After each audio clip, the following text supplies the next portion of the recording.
All right, welcome everybody to Fantasy Football Live with the Fantasy Sports Boss. It's Monday night. We have a Monday night football game to wrap up Week 6 between the Los Angeles Chargers and the Denver Broncos. And for me, this is almost last call for Russell Wilson. It's very imperative for Wilson to break through and show that he's not an aging, almost washed up quarterback at this stage of the game. Wilson does have a lot of pressure on him. The Broncos offense has looked broken from the beginning of the season. So there certainly is pressure on Wilson to make good tonight against the Los Angeles Chargers, who certainly are firing on all cylinders offensively, especially with Austin Eckler going for 30-plus fantasy points each of the last 2 weeks. Want to welcome everybody in. Make sure you hit the subscribe, hit the notification, and the like buttons for me. Certainly appreciate it. Randy Miller, should I package Tua and Deontay for Keenan Allen? Yeah, I would. I still like Keenan Allen, but I just, he's out again tonight. I think this is now 4 games in a row missed for Keenan Allen, which, certainly is a problem. The soft tissue injuries for an aging player, especially receiver or running back, certainly is an issue. I have a dilemma. I'm down by 9 points. I have Mike Williams on my flex and on my bench. Which one would you roll with? I'm not sure what you mean the second part. I think there's a mistype in there, Chris. I like Mike Williams tonight. I certainly would go with Mike Williams. If you have Williams, he's run hot and cold as per his career norms, but I think Williams down 9 points, I think you should be okay. There is always the threat. Sutton. Sutton's a little bit more consistent than Mike Williams. I will say that. Oh, man, that's a tough one. If you're down 9 points, you got to roll with Sutton. You know what? I'm going Sutton because Patrick Surtain is going to be covering Mike Williams. So go with Sutton. I definitely would go Sutton there. All right, so yeah, talking about Austin Eckler, a 30-plus fantasy points each of the last 2 weeks. He's been very good, great for that matter, and he's been one of the few running backs, early round running backs that has actually made good on his value so far this season. So Austin Eckler, I think he's going to have another big game. And, I forgot to mention Patrick Surtain will be covering Mike Williams tonight. So that will be an issue there if anybody's relying on Mike Williams to put up some big points. And when you get a supreme cover corner, we saw last night Darius Slay defending CeeDee Lamb very effectively. Lamb only had 12-plus fantasy points. Last night I was going into one of my matchups. I won both of my leagues and I was leading by, I believe it was 20 points over somebody who had Ezekiel Elliott, and I had CeeDee Lamb. Elliott had a decent game. He scored the touchdown. He had 15-plus fantasy points. It got a little closer than I was comfortable, a little too close for comfort in my opinion, but was able to pull that one out. Keenan Allen's out, so I figured Williams would be the main target. That's why I was thinking Williams, but Sutton is more consistent. Yeah, Sutton is more consistent, and I certainly think, Sutton's got the easier opposing matchup in terms of the secondary. All right, so the big story today, Marquis Brown. So initial reports were that he's going to miss the season with a foot injury. He's got a fracture. It turns out subsequent testing has revealed that total crisis averted. So while he's going to miss, 6 to 7 weeks, Marquis Brown will eventually return. And he's going to return for probably week 13 or 14, which is clinching weekend for fantasy football leagues. And he should be there for the playoffs. And that's all that matters. So if you can just stash him and wait until then, I think, I think Marquis Brown will certainly pay off if you have the patience. Now, who's going to step up in his place? The obvious call is Deandre Hopkins, who's coming back. Obviously, he's been a long-time wide receiver one. He showed his age last year, started to show his age. He's never been the most fleet receiver. And so, hitting the age of 30 is a little scary for Hopkins in terms of being able to gain separation. We've seen Allen Robinson, who is also not an overly fleet receiver, has struggled to gain separation this season as he is approaching 30. Hopkins is older than Robinson, and coming off the steroid suspension, we don't know what the steroids did to his body. He's starting to get some soft tissue injuries. So there is concern about Hopkins, but I think with this Cardinals offense constantly playing catch up, he's going to get his targets. Rondell Moore, I definitely like Rondell Moore. If you could try to, snipe him from the whoever owns Rondell Moore in your league, if you can try to snipe him cheap, I think that would be a good thing to do. You think Rondell Moore will keep up his 20% target share? Yes, Rondell Moore is absolutely a flex, might even be a wide receiver 3. He's going to keep up that target share. As far as Robbie Anderson, he's only getting a certain amount of plays this week. He's really not going to be effective this week. So if you get him off waivers, you're not going to start him Thursday against the Saints. So let's just put that out there right now. Robbie Anderson is very hit or miss. I'm not running out to pick him up. He's available in both of my leagues. I'm not running out to pick him up. This Cardinals offense has been broken all season. Yes, they're throwing a lot because they're constantly playing catch up, which, does jive for fantasy points. Garbage time points still count the same as if they were in the first quarter. But I like Rondell Moore more. I like DeAndre Hopkins certainly a lot more. And Zach Ertz, double digits every single week. I say it all the time. The guy is a rock. So, he's not overly athletic ananymore. In fact, he's not athletic at all, pretty much. He's, as Yahoo likes to say, he's a catch and fall to the ground guy. But, I think those 3 are going to be the main weapons for Kyler Murray, and Robbie Anderson is going to be fourth. So if I wouldn't waste fab money on him, I wouldn't waste a high waiver claim on Robbie Anderson. It's just not worth it to me. Certainly not worth it to me. All right, so the Saints, the practice report, the Saints have been an absolute mess physically. Michael Thomas was estimated as not practicing today. Of course, they have the short week with the Texans coming up. Chris Olave was removed from the injury report, so he will play with the concussion, coming back from the concussion, which is a big deal. Initial reports are that Jarvis Landry and Michael Thomas will miss another game this week. So it's going to be Chris Olave. Adam Troutman, the tight end, also is going to miss this week. So you have Juwan Johnson, you have Marcus Callaway, you have Traquan Smith, and you have Chris Olave. And whatever Taysom Hill supplies, that's what you're looking at for the Saints this week. Is Tua Thielen two more for Rondell Moore, maybe Tua London instead? I would try Tua London. I like Adam Thielen. He's a dependable touchdown guy, so I wouldn't go crazy trying to trade Adam Thielen because he's very dependable as a touchdown producer. All right, so Mike McDaniel did say Tua is going to start this week. Teddy Bridgewater really did the job. If you were a Tyreek Hill owner, if you're a Jalen Waddle owner, or even in a very deep league, if you have Mike Gesicki, you love the way Teddy Bridgewater played. And Teddy Bridgewater has been a capable quarterback in this league for quite a long time. He's very accurate. He is overly safe, overly cautious, but you could say the same thing about Tua as well. Just a blockbuster game for both Waddle and Hill coming off this week. But even Tua coming back into the lineup, we've seen him, go insane with both of these guys in the past. So I don't think there's going to be much of a drop off there. We already talked about Keenan Allen. Dak Prescott is expected to practice on Wednesday. Prescott's coming back. So in one of my leagues, somebody dropped him stupidly, and I picked him up. Initially, it looked like he was going to be out a lot longer, but I did pick him up, and now he's trade bait. In that league, I have Lamar Jackson as my starter. Now, I know, granted, Jackson hasn't been exactly lighting the world on fire of late, but Prescott is certainly a trade candidate. And the quarterback position really has not been very impressive this season. Tom Brady's been a miss. Matthew Stafford's been a huge miss. Aaron Rodgers has been a significant miss. Jalen Hurts a hit, Lamar Jackson a hit, Josh Allen a hit. Those guys have really separated from everybody else. But the quarterback dead zone, if you will, has been really like a house of horrors this season. So, even Matt Ryan, you could throw him in there. So we need, Dak Prescott does have value because of so many misses that we've seen at the quarterback position this season. Randall Cobb has the ankle injury. He's going to miss some time. So this will help Robert Tonyan. If you're a Robert Tonyan owner, I think Robert Tonyan is going to continue to hold value. Romeo Doubs is going in and out of the circle of trust of Aaron Rodgers, and Alan Lazard remains the number one guy, especially in the red zone. This is why I told everybody to trade for Alan Lazard after week 1, because he is like the only guy other than Robert Tonyan that Aaron Rodgers trusts. Okay. James Conner was an estimated, did not practice. And, Benjamin became the first running back this season that failed to clear 100 yards from scrimmage against the Seattle Seahawks. So really bad job by Benjamin. Very disappointing job. There were high expectations attached to Benjamin coming into this week, and it just didn't happen. He didn't fire.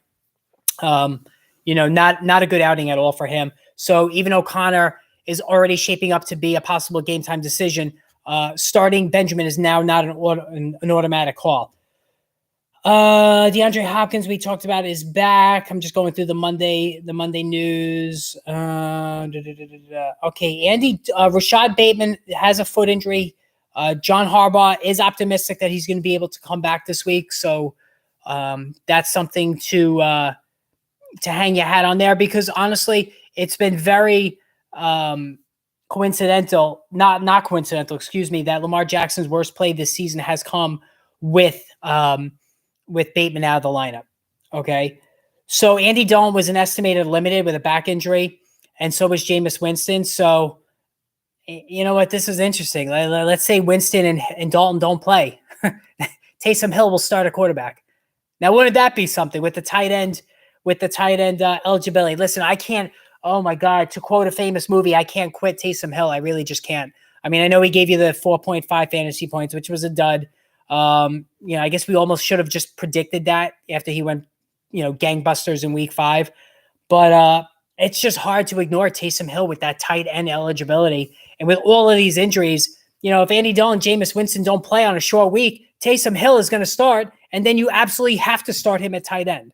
So, it's definitely, this is something that we need to watch. If Andy Dalton does sit and Jameis Winston sits, you have to start Taysom Hill at tight end. 100% goes without saying. So a couple of things that caught my eye that I wanted to talk about this week, or today rather. Last night's game in particular. So the Eagles are the class of the NFC. They might even be the class of the NFL, along with the Buffalo Bills. Jalen Hurts doesn't have to win games with his arm. He calls his own number around the red zone. He's an unbelievable scrambler, and he really has shown vast improvement this season as a passer. And he's got 2 phenomenal number 1 receivers in AJ Brown and Devontae Smith. Now, Devontae Smith doesn't get as much attention as AJ Brown, but he is just as good. He is on the small side, Devontae Smith, but he gains separation all over the field with very little effort. We talk about guys like Kenny Golladay, Allen Robinson now, guys who fail to gain consistent separation, and it really hurts their games. DeAndre Smith, he has no problem, picking up separation all over the field, and that allows him to serve as the 1B to 1A to AJ Brown. All right. So, certainly the Eagles have a big pair of weapons at wide receiver to rival T. Higgins and Jamar Chase in Cincinnati. I still would take Chase and Higgins over Smith and Brown, but it's close. It absolutely is close. All right, I'm just checking out an alert that I just got, talking about the Saints. All right, Andy Dalton was limited. We talked about that. Mark Ingram was limited. So Adam Troutman, ankle. Michael Thomas and Jarvis Landry are not going to play this week. Yeah, the Saints are a mess. The Saints are an absolute mess physically, 100%. And another thing that I was looking at today is the New York Giants. So Rondelle Robinson is going to be a guy who might win leagues for you in the second half of the season. They have no Kenny Golladay. They have no Sterling Shepard. They're, the tight end, the Bellinger kid is really, he's doing a nice job. Kadarius Toney can't stay healthy. Rondelle Robinson, first game back from injury, scores a touchdown. Now, his snap share wasn't too high because it was his first game back. But I can tell you that Brian Daboll and this coaching staff have big plans for Rondelle Robinson. So if Rondelle Robinson is sitting there on your fantasy waiver wire, I would pick him over Robbie Anderson this week in terms of using your waiver spot.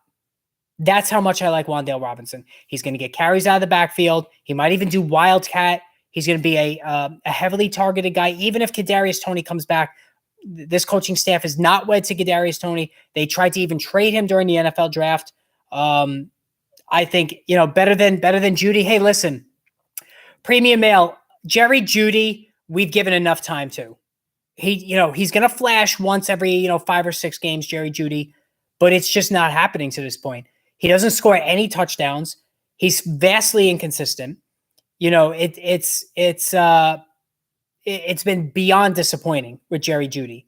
We keep waiting on Judy. We give him the benefit of the doubt. We're so impatient with certain players, but we're also overly patient with others. And Jerry Judy is a guy where we are overly patient with. All right. He just doesn't get it done. The numbers don't lie. And you thought, oh, wow, Russell Wilson, he's going to unlock Jerry Judy. There were people who thought Judy was going to be the guy over Cortland Sutton. I was not one of them. We've seen Sutton have big season before. We've never seen Judy have a big season before. So not surprised what we're seeing here. I'm not a Jerry Judy fan, but Wan'Dale Robinson, I certainly am a big fan of. And I absolutely think that he needs to be added everywhere. The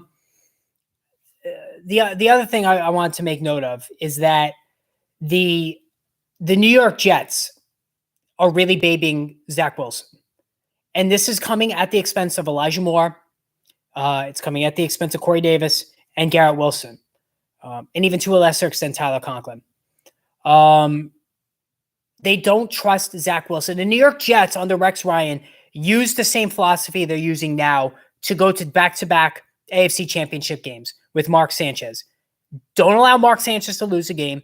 You rely on a strong running game. Back then it was Thomas Jones and a superb offensive line with Nick Mangold and Rebecca Shaw-Ferguson and a solid to very good defense to win games. And it worked for them. And it's working now. Keenan Williams is going to the Pro Bowl this season. He might be one of the best defensive players in football right now. He absolutely dominated the Packers, was in Aaron Rodgers' grill the entire game. His brother Quincy Williams making tackles all over the place. And they have who I felt was the number one player in the entire draft, Sauce Gardner at cornerback, is the next Darrelle Revis. Darrelle Revis, you think once in a generation talent. The Jets are going to, for the second time, are going to have that kind of talent with Gardner. I thought Sauce Gardner was the number one player on my draft board. This past May, my annual prospect book that comes out every year. And the new prospect book will be coming out sometime in February. So make sure you look for that. I'll post it here. I'll preview it here. I've already started my analysis on all the prospects coming out this season. Sauce Gardner was the number one player on my board. And he is absolutely showing already that he is a lockdown corner. The problem is, and Breece Hall at running back is doing his thing. He's really delivering. Breece Hall is going to be an absolute monster stud. And at this next summer, Breece Hall is going to be a top 5 fantasy football pick. But they're not allowing Zach Wilson to throw the football. He only threw 18 passes in his last game. So Garrett Wilson, who had a very big start with Joe Flacco, is now just a bench guy. Corey Davis, just a bench guy. Elijah Moore is an out-and-out drop. And, it's shocking how Elijah Moore popped off a little bit on Twitter after the Jets win. You hate to see that after your team wins. You're 4-2. There's good, mojo all around. And Elijah Moore is posting how disappointed he is. I mean, not the time and the place for that. So I thought that was a bad job by Elijah Moore. But, I get it. I get that he's frustrated. But you don't go to social media to voice your displeasure. That's just the wrong thing to do for sure. But I think that if you own stock in any of those Jets receivers, you got to be careful because I think the numbers are just going to be disappointing for the time being. All right. So what was the other thing I want to talk about? Oh, yeah. Kenneth Walker for the Seahawks. I said, along with Ramondre Stevenson, these two, yes, Kenneth Walker is going to be a league winner, Randy Miller. He absolutely looked fantastic. He has got untapped potential as a receiver. He played very well. He looked electric. He's the real deal. And the other thing I wanted to talk about too before I forget, the Baltimore Ravens. So J.K. Dobbins, you got to glue him to the bench. He too might be a drop candidate coming up. I don't think he plays this week. Gus Edwards is coming back. And people forget, Gus Edwards missed last season with a torn ACL.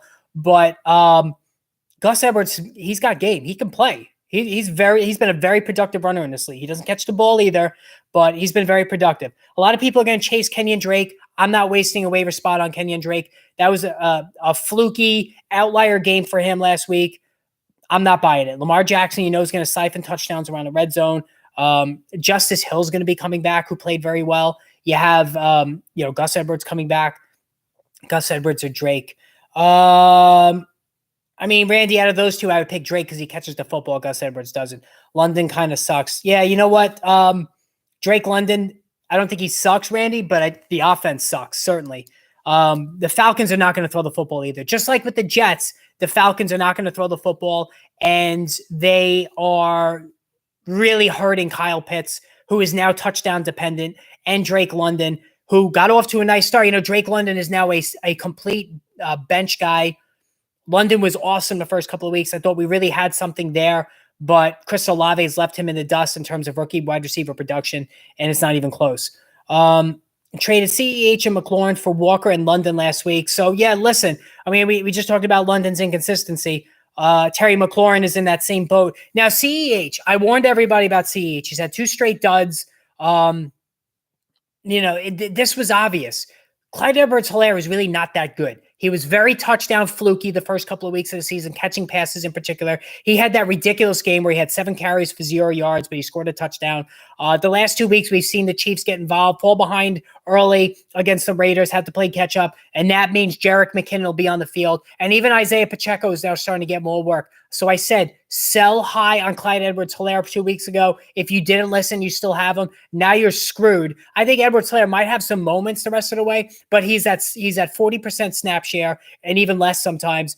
Jerick McKinnon is the third down back. He's the hurry up guy when the Chiefs are running a hurry up offense, and especially when they trail. So bad news for Clyde Edwards-Helaire. The guy's just never going to totally break through like we thought he was. Yes, premium male. Kenneth Walker is very shifty. He's very fast. He only had that one big year at Michigan State, but boy, that was a phenomenal year. Anybody who watched tape on him could see he was an electric, game-breaking talent. He's going to kick ass the rest of the way, no doubt about it. Randy, I don't know who would want Clyde Edwards-Helaire. That's somebody who's not paying attention. Done with A.J. Dillon. I'm ready to trade him for Eagles D, light schedule, and hate streaming. Wow. Okay, yeah, that shows your displeasure, Tyler. Listen, I'm an A.J. Dillon apologist. I'll be the first to tell you that. Yeah, he did transfer to MSU. You're right, Mal. I am an A.J. Dillon apologist all the way. I will admit it. I'm a sucker for his talent. I think he is talented. I just think it's the offense, Tyler. I really do. LaFleur doesn't know what the fuck he's doing. You have your 2 guys, Aaron Jones, barely touched the football. It was a joke. You have Aaron Jones and A.J. Dillon, who I believe in the talent are your best players on offense. But what's happening here is they are catering to Aaron Rodgers and his stats. Aaron Rodgers wants to throw it. He's very protective of his stats. And I think that's part of the problem here is they're just letting Aaron Rodgers control this offense and just throw the ball way too much. So, I mean, listen, Aaron Rodgers has a lot of sway on this team. And he's going to keep throwing it.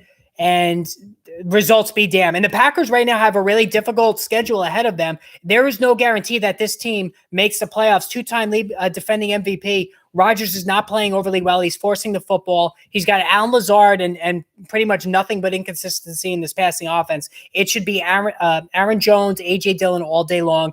In terms of A.J. Dillon, like I said, he's proven he can catch the football. They're hardly using him around the goal line, which is absurd because he's such a big back. You've seen the guy's tree trunk legs. He's got a lot of ability, and that's just a bad job by the coaching staff of the Packers. They need to get him much more involved. I know he had the fumble, which was, on him for sure, but I blame this more on the coaching staff than anything. Drake London, Tony Pollard, or A.J. Dillon, DJ Moore, PPR. No, I don't want anything to do with DJ Moore. So Drake London and Tony Pollard, Riley, absolutely all the way. Guadalupe Mendoza traded Ken Walker for Mike Williams. Have Eckler, Fournette at running back. Thoughts? You know what? I'm okay with that. Listen, Ken Walker is a supreme talent, but you're covered with Eckler and Fournette. Those are 2 tremendous guys, PPR gems. I have Leonard Fournette in both of my leagues, so I am a huge Leonard Fournette fan. Even though he's not very fleet of foot, his running leaves a lot to be desired, but it's what he does in the passing game, and he does make good. He's got a nose for the end zone when he gets near the goal line, so I think Leonard Fournette is certainly paying off this season as a second-round pick. Seth Elias, rest of season, who are you keeping, Raheem Mostert or Clyde Edwards-Helaire? Oh, Mostert, not even a debate. I can't stand Clyde Edwards-Helaire. He is so overrated, it's ridiculous. The Chiefs are not even committed to him. When you have Andy Reid, who gave you Brian Westbrook, Andy Reid knows talent. He knows running back talent. If he's not giving the bell cow work to Clyde Edwards-Helaire, there is a reason for that. And Jerick McKinnon is a tremendous third-round back. He can catch the football. He's not the worst runner in the world either. So Edwards-Helaire to me is a bust candidate this season. Told everybody to sell high on him. If people didn't listen, oh well. That's just how it goes. The Cleveland Browns. So there's been a lot of whispers about the Ernest Johnson. The trade deadline is coming up in a couple of weeks. For the life of me, I don't understand why they don't trade him. Kareem Hunt, I don't think is going to get traded. Deshaun Watson's coming back eventually. And you could be sure that behind the scenes, Deshaun Watson is telling the coaching staff, do not trade Kareem Hunt because he's a tremendous receiver out of the backfield. And it's going to help the offense. And they also need Hunt to keep the offense afloat until Watson gets back. But Dearness Johnson needs to be traded. Christian McCaffrey should be traded. This nonsense that they're looking for 2 first-round picks for him, that is not going to happen. So if that's what they're looking for, then McCaffrey's going to stay a Panther. I think that's just posturing. But wherever McCaffrey goes, he's going to retain that stud running back 1 value. And listen, I'll give it to the guy. I stayed away from McCaffrey. I've just been done with him with the 10 games played over the last 2 seasons, but he is still producing as the number 1 overall player in the game. Jonathan Taylor's been injured, so McCaffrey has been the better choice between the two of them, at the top of the draft this season. All right, Edward Hoff, Staff Pacheco, if available, will eventually be his backfield, runs like Dameon Pierce. Yeah, listen, Isaiah Pacheco, I've come around on him a little bit. I didn't like his tape when he was at Rutgers. He's not a very instinctual runner, and if you watch Pacheco in a game, he does a lot of dancing. He doesn't see the hole a lot. There's been a lot of examples where he doesn't see the hole and he runs right into the defender. So this is something he's got to learn. He comes from Rutgers, which is not a big-time program, no matter what Greg Schiano says. And he was a 7th-round pick for a reason. He didn't catch the ball much in college as well. I think he's got potential, and certainly when you have Andy Reid as your coach, that is a good thing. Trading Dameon Pierce for Walker and ETN full PPR, that's an absolute win. Wow, who's the idiot that's trading Walker and ETN for Dameon Pierce? I mean, that's crazy. Good for you. That's a good trade. Can you answer me on that second question? Appreciate it. Who's a running back you would trade for with Pollard London? I have Barkley and Ramondre. Need another one. Pollard and London's not going to get you a lot. You could try ETN. I would try ETN for sure. I like ETN. I really do. And the ETN takeover is happening. I don't think you're going to get Breece Hall for that. You could try Breece Hall. I think you're going to get rejected. But I think ETN you could get. And I think this Jaguars coaching staff now realizes how much more talented ETN is than James Robinson. And we're seeing that usage tick up. And ETN is responding. He's not dropping the ball as much now. He's one cut and go. He's showing the explosive ability that he showed at Clemson. He's further away from that injury. And I think ETN is going to be very good down the stretch for sure. So, that's it. Just like with Breece Hall, talent eventually wins out. You're welcome, Riley. So I think ETN is going to be very good the rest of the way. Now, the other thing, the Indianapolis Colts. So I talked about this on the stream yesterday. Matt Ryan was absolutely tremendous. So this does give me a comfort as a Michael Pittman owner. And boy, did Pittman ball out. I mean, he was tremendous. This gives me comfort that Matt Ryan cannot totally sabotage this offense.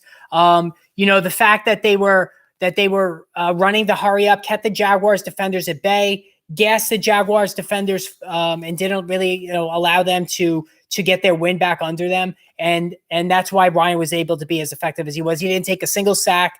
It was a great game plan by a great coach in Frank Reich. And so I think they're going to continue to go down this route. And it certainly worked for them last week. And Matt Ryan, under such a circumstance, can continue to pepper Pierce. He can continue to pepper Michael Pittman. And, I worried a little bit about Pittman with all those hits that Ryan was taking and the offensive line just not giving Ryan time to throw. But now I certainly feel a little better. Kyle Singer, I do questions live here in the chat. So always post your questions. And I certainly will answer them. You can always post your questions too. Whenever I post the videos, if you, in the message board there in the comments, I always answer those as well. Elliott looks better too. Yeah, you know what? Elliott looked a little bit better for sure. But listen, I'm not buying low on Ezekiel Elliott.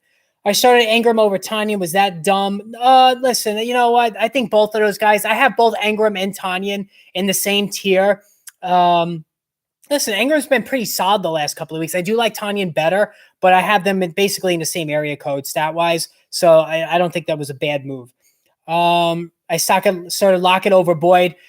I can't blame you for that one either, because with T. Higgins playing, you had to figure Tyler Boyd was not going to get as many looks. So, and Lockett's been so good lately. I don't think that was I certainly don't think that was a mistake. Is Jameson Williams a stash? Yeah, Jameson Williams is absolutely a stash.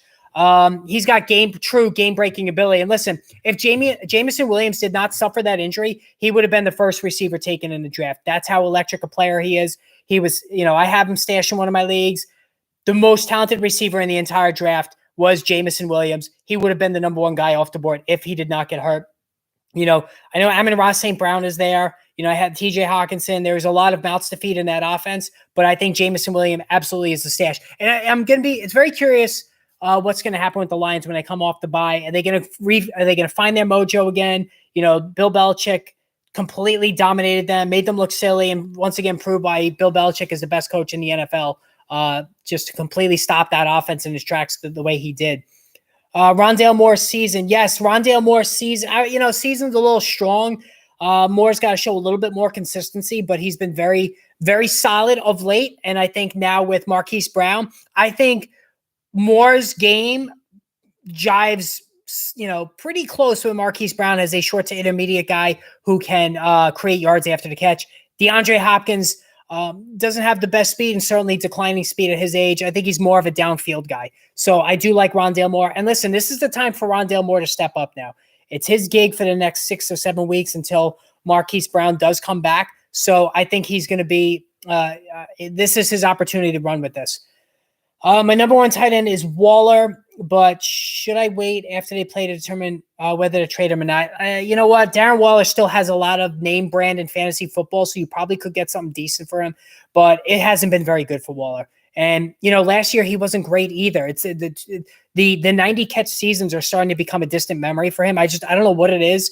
He's had a lot of injuries in his career, and sometimes guys who have had a lot of injuries earlier in their career, they decline quicker than others. That could be what is happening. Or maybe it's just because Devontae Adams has usurped all of the majority of the looks from Derek Carr and Hunter Renfrow was still there.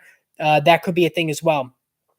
Should we acquire D-Hop this week before he plays and he might be hard to buy? Listen, I think if there is a buy low window on D-Hop, it's almost closed.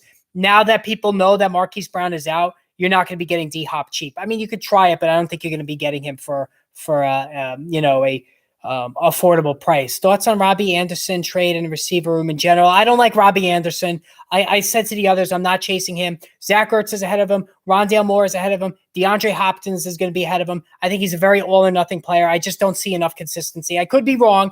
I know they throw the ball a lot because they're constantly playing from behind, but I'm not a Robbie Anderson fan. Tanyan or Taysom next week, PPR. I guess you got to go Tanyan. I was disappointed in Taysom Hill. I mean, listen, if Taysom Hill starts at quarterback because Andy Dalton and Winston are both banged up, then obviously you go Taysom Hill. But Tanyan played well. It's been 2 solid weeks in a row. He's an Aaron Rodgers guy. I think you got to go Tanyan. CMC percent chance he really gets traded. I think it's about a 75% chance he gets traded. There's no rational reason the Panthers don't do this deal. They really should try to bottom out so they can get CJ Stroud or Sam Hartman or, the Alabama kid. Whatever they got to do, they got to put themselves in position to get one of those quarterbacks because quarterback has been a need for this team forever, and it hasn't gotten any better, and that's what they need to do. All right, guys, I'm going to end the stream now. Thank you for tuning in. I really appreciate it. Make sure you hit the subscribe button if you haven't done already. Look for more videos tomorrow. We will talk soon. Take care, guys.